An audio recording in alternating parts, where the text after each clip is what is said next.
Les amis, bonjour, j'espère que vous allez tous et toutes bien, moi ça va plutôt super et aujourd'hui on se retrouve pour une vidéo tout particulièrement liée à Eden Zero car aujourd'hui je vais essayer de répondre à une question toute particulière concernant la transformation de l'Overdrive de Shiki. L'Overdrive, c'est une transformation qui est apparue il y a de cela pas mal de temps maintenant dans le manga et la question c'est est-ce qu'il va falloir, tout comme à l'instar de beaucoup de transformations dans les shonen, est-ce qu'il faudra s'habituer à la transformation habituelle de Shiki pour vaincre ses adversaires? Est-ce que c'est une transformation à laquelle il va falloir s'habituer comme on a eu grandement l'habitude chez les grands shonen, comme par exemple le Super Saiyan de Goku dans Dragon Ball ou bien le Gear Second de Luffy qui est aujourd'hui principalement le Gear Force? De tous les gros shonen, voilà, tous les grands personnages de shonen ont une transformation qui leur est liée et aujourd'hui concernant Shiki, eh bien c'est l'Overdrive. Mais moi personnellement je vais aujourd'hui vous donner mon avis concernant l'Overdrive et je vais essayer tant bien que mal d'essayer de répondre à cette question que beaucoup aujourd'hui de lecteurs se posent, car vous savez que lors du chapitre 117, Shiki a activé l'Overdrive pour vaincre à la fin de ce chapitre, du moins c'est ce que je suppose, c'est ce que beaucoup supposent, et c'est ce que beaucoup espèrent que ce ne soit pas le cas, que Shiki ait vaincu Orc. Vous savez que nos amis de l'Eden Zero se trouvent actuellement sur la planète de Foresta et qu'ils font face aux sbires du clan de Nero, donc forcément il fallait à un moment donné que Shiki balance cet overdrive, même si j'espérais que ce soit pas le cas. Il a fini par activer cette transformation qui, je pense, va devoir devenir habituelle auprès des lecteurs, va falloir se faire à cette transformation, tout comme les grands shonen, on a fini par se faire à cette transformation. Alors, moi personnellement, je vais vous donner mon avis du coup, concernant cet overdrive, concernant le déroulé de ce pouvoir qui est apparu il y a de cela un bon moment dans le manga, de sa première apparition à son utilisation actuelle, car mine de rien il y a quelques petites choses à dire, et en essayant bien sûr au fil de la vidéo de répondre petit à petit à cette question. Alors l'overdrive il est apparu pour la toute première fois lors du duel de Shiki contre le pseudo, ou plutôt la ressemblance avec Erzi, ce qui n'était pas vraiment Erzi, hein, finalement c'est un espèce d'alien qui avait pris l'apparence d'Erzi. Shiki avait pour la première fois activé ce qui semblerait être les brives de l'Overdrive. Mine de rien, Mashima à cette époque était resté très transparent concernant ça. On savait que Shiki avait obtenu un espèce de pouvoir, mais mine de rien, bon, on n'en savait rien. On savait juste que c'était apparu lors de 1 ou 2 cases maximum, mais on ne savait rien du tout de cette transformation. Tout du moins, on se posait pas de questions. Enfin, on savait qu'il y avait eu quelque chose de particulier qui avait changé en Shiki, mais mine de rien, on se posait pas la question de est-ce que c'est une transfo ou est-ce que c'est un genre un power-up qui apparaît pendant quelques secondes. Bref, c'était pour le moment, on se posait pas trop de questions. On savait que c'était apparu, on savait que c'était là. On avait vu durant cette case en particulier, notamment parce que les membres de la patrouille galactique avaient reconnu le code d'identification du grand démon. Et c'est à ce moment-là qu'on avait eu la case où Shiki défonce le sosie d'Erzi avec cette transformation.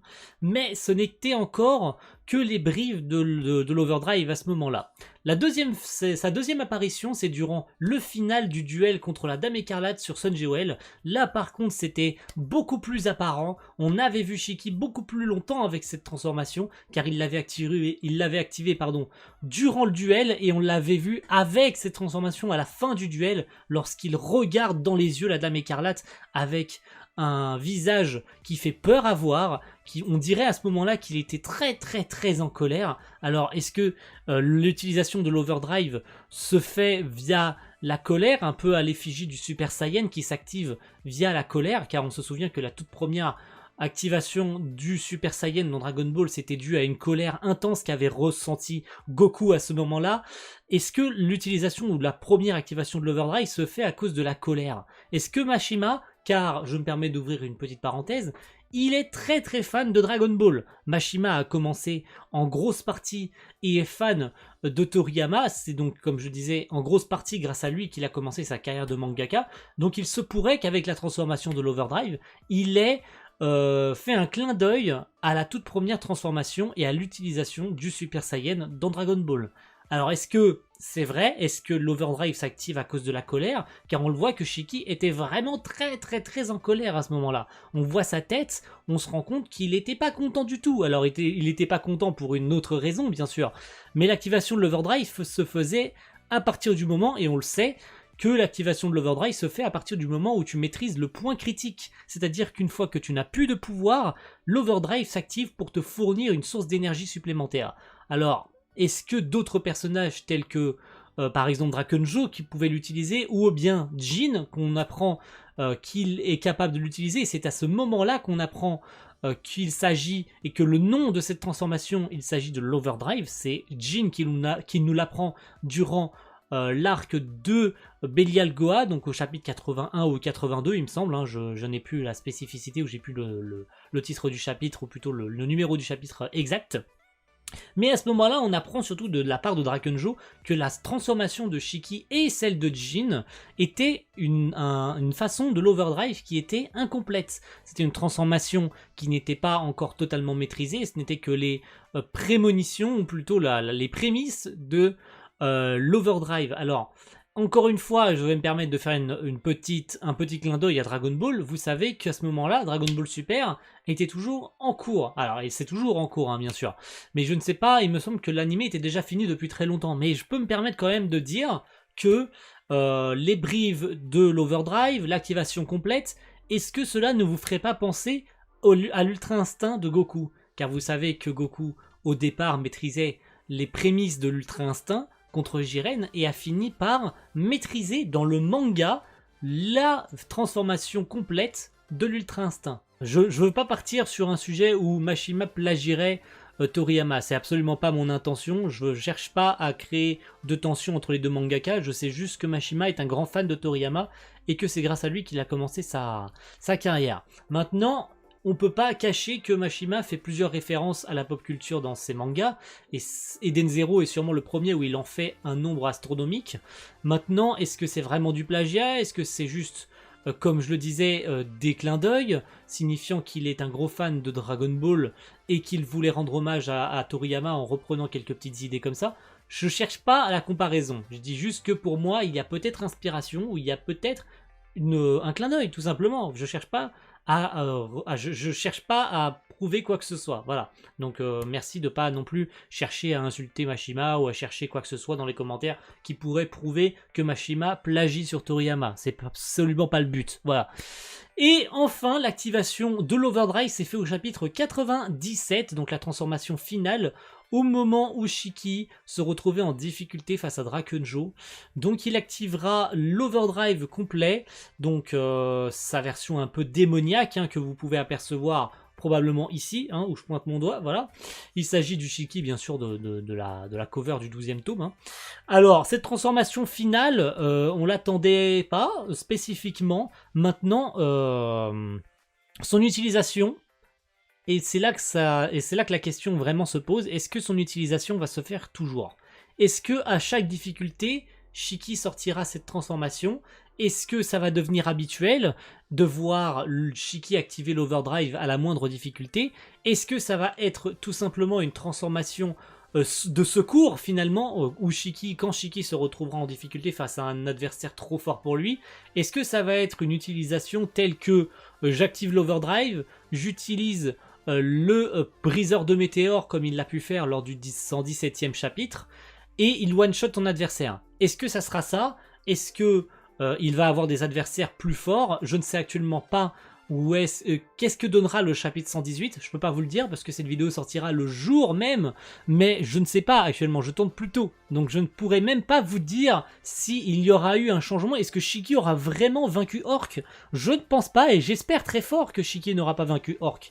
Il faudrait prouver que Shiki, et c'est déjà le cas, hein, que Shiki n'est pas le seul à pouvoir utiliser l'Overdrive. Alors j'aimerais bien pouvoir revoir Jin utiliser l'Overdrive, ou tout du moins l'utiliser complètement, car la seule manière dont on l'a vu, c'était dans sa version incomplète. Maintenant, Shiki, il va falloir pour lui, je pense, une phase d'entraînement pour utiliser correctement l'Overdrive, car jusqu'à aujourd'hui, l'utilisation de l'Overdrive, c'est-à-dire 3 fois, hein, Mashima l'a utilisé 3 fois dans son manga, la première fois face à Drakenjo, la deuxième fois dans le vaisseau, pour pouvoir activer le canon qui va permettre à notre équipage de passer Dragonfall, oui, Shiki a à ce moment-là activé l'Overdrive. Alors, certains se posaient la question, et moi-même je me suis posé la question de est-ce que c'est grâce au vaisseau qu'il a activé l'Overdrive ou est-ce que c'est de lui-même. Finalement, vous étiez 90% qui me disaient que Shiki l'avait activé de lui-même, ce qui finalement se confirmera dans le 117e chapitre où Shiki activera instantanément l'Overdrive face à Orc. Maintenant, la question, et c'est pour ça que je me disais, et c'est pour ça que ça m'avait pas plu finalement dans ce 117e chapitre, c'est que à chaque difficulté, Shiki il claque des doigts et l'Overdrive il s'active. Il n'y a pas eu de phase d'entraînement pour maîtriser cette transformation, c'est-à-dire qu'à partir du moment où un utilisateur d'Overdrive active la version finale de l'Overdrive, la version maîtrisée, il peut l'utiliser telle quelle. Alors, vous allez peut-être me dire, oui, mais Shiki, c'est un as de l'Overdrive, enfin, c'est un as de l'Ethergear, il maîtrise parfaitement l'Ethergear de gravité, c'est un génie, donc forcément, c'est un génie du combat, donc forcément, c'est facile pour lui d'activer l'Overdrive. Bah, moi, je suis pas d'accord. Moi, j'aurais bien aimé que Mashima donne au moins une limite à cette transformation, sachant que il n'a donné aucune limite à Shiki face à Drakenjo, c'est-à-dire qu'il a activé l'Overdrive et il a gardé cette transformation jusqu'à la fin du combat. Il n'y a pas eu de genre ça lui pompe toute son énergie et à un moment donné il perd cette transformation. Il a perdu l'Overdrive à partir du moment où Drakenjo a été vaincu, où c'était la fin du combat.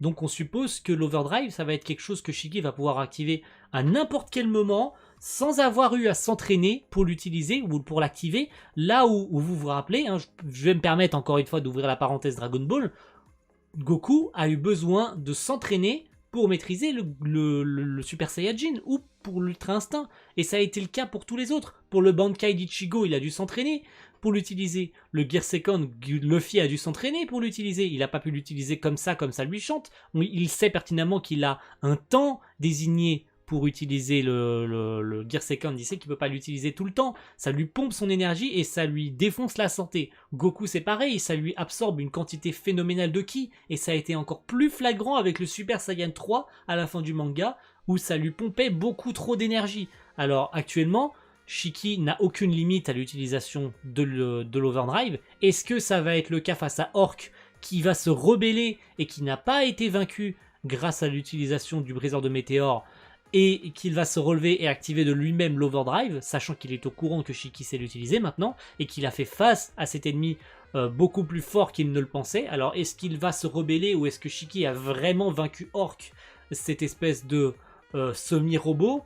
Maintenant, il va falloir se poser des questions si c'est le cas. Est-ce que Shiki est beaucoup trop fort pour ses adversaires et l'Overdrive est beaucoup trop cheaté? Est-ce qu'il va falloir que Mashima lui donne des limites? Est-ce qu'il va falloir passer par une phase d'entraînement parce que l'Overdrive n'est pas entièrement maîtrisé par Shiki? Est-ce que c'est juste une... il l'utilise comme dernier recours, vous voyez, comme je l'ai pu le dire tout à l'heure. C'est-à-dire qu'il active l'Overdrive, briseur de météores, et on n'en parle plus, tu vois. Est-ce qu'il pense vraiment que l'Overdrive est une espèce d'issue de secours pour s'en sortir parce qu'il est en difficulté face à un adversaire? Il veut vite en finir, il active l'Overdrive, briseur de météores, on n'en parle plus. Est-ce qu'il maîtrise complètement l'Overdrive, c'est-à-dire qu'il peut l'utiliser indéfiniment? Maintenant, il faut que Mashima réponde à toutes ces questions. Il ne faut pas que Mashima laisse les lecteurs dans l'embarras en se disant « Bon, il y a l'Overdrive, je vais l'utiliser quand je veux, pour n'importe quelle raison. » Maintenant, il faut donner une limite, il faut donner des explications. Il ne faut pas que n'importe qui, n'importe quand puisse utiliser l'Overdrive. Qu'il n'y ait pas de limite à ce pouvoir, c'est-à-dire que ça ne pompe pas d'énergie, sachant que c'est le point critique de l'Ether, qu'il faut parfaitement maîtriser son Ultra Instinct, j'allais dire, son Ethergear, et qu'on suppose que cette transformation pompe de l'énergie. Et actuellement, Shiki n'a pas l'air en difficulté pour activer ce pouvoir-là. Donc il faut des limites. Il faut que Mashima réponde à des questions, il faut que Mashima soit clair avec ses lecteurs. Je suis pas en colère, je dis juste qu'il faut des explications. Pour le moment, il m'en manque. Donc la question de la vidéo c'est est-ce qu'il va falloir s'habituer à voir l'Overdrive beaucoup plus souvent qu'on ne le pense? Oui, il va falloir s'y habituer. On le sait tous, les transformations dans les shonen c'est devenu habituel.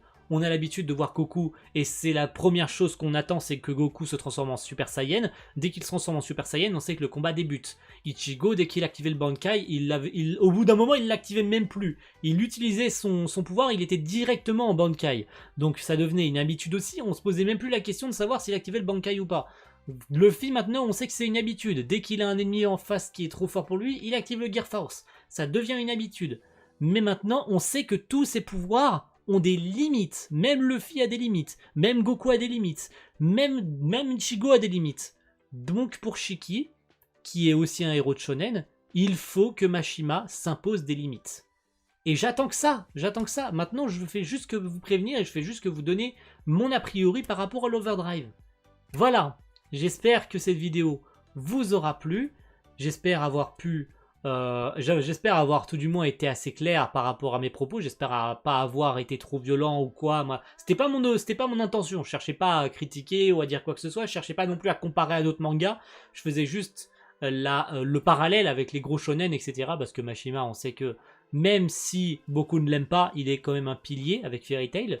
Même si certains ne veulent pas se l'avouer, c'est le cas. Hein. Il faut arriver un jour à vous l'avouer, Mashima est un pilier. Maintenant, vous voulez pas l'avouer, c'est tant pis pour vous.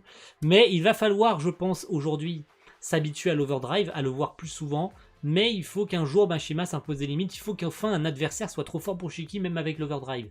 Est-ce que ça va être le cas ce jour-ci pour le chapitre 118? Est-ce que Orc va se le relever? Est-ce que Shiki va être choqué de voir un Orc qui se relève alors qu'il a activé l'Overdrive?